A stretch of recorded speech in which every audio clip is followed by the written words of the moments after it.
from this asset or from this investment is the $2 billion or the $2 trillion that they borrow on our behalf to fund the budget.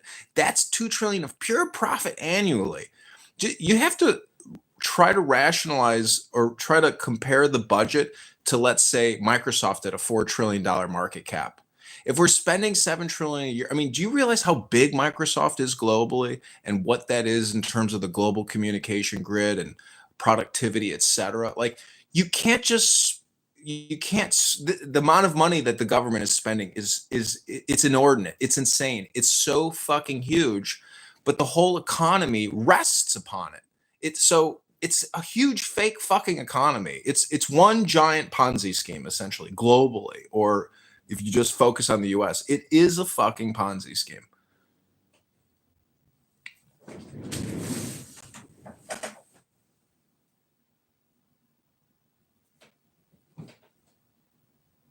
Well, I mean, it's all backed by real goods in the end. I mean, people get their iPhones, they get their North American Angus, they get their Ford Fiestas, you know.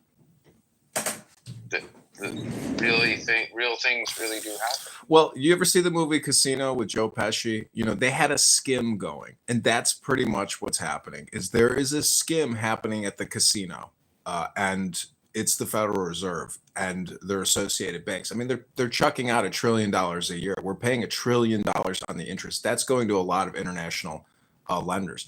I'm not anti-bank. I like bankers. I wish I was more juiced into the banking industrial complex. I worked in financial services as a financial advisor for Morgan Stanley Smith Barney. It's my first job out of college. I wish I would have stayed in there. I had no idea how good the opportunities were.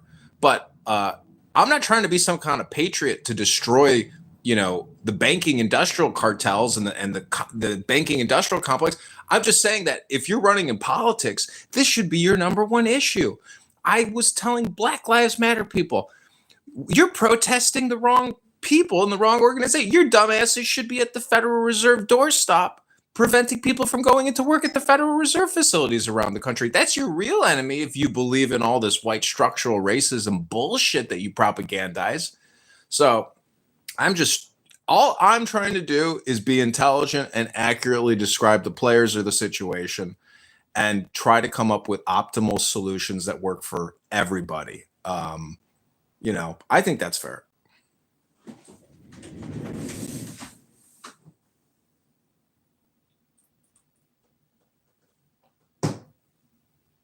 Well, Mojo, what do we do? What do you say to that?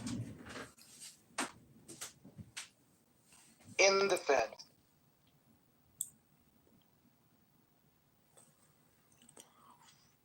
What do we replace it with?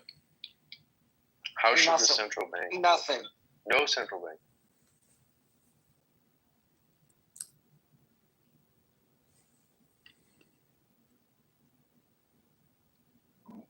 You know, well, hold on. So no central bank, Mojo. So we're just gonna go back to the Jews. Is that what it's gonna be? Straight up, unintermediated. The Jews in London, all of their gold. That's what it will be. The banking system. Oh, he left, and he's pulling his leg. You know, I have an old currency note, and it's printed by the Republic of Chicago or the Bank of the Republic of Chicago. It's not printed by Federal Reserve. So that monopoly, you know, that I think that would be the way, Jason, to replace the Fed is to remove their monopoly on printing dollars, or go back to a gold standard and have it fixed to actual gold. I mean, what do you think about that, Jason? I mean, it's not good to fix to gold because you need more currency than you have gold, basically. The currency supply really has to do with the amount of trade that you have going. But what you're talking about with the Chicago Reserve or whatever is an intermediate step. But I'm not sure it would be a stable situation.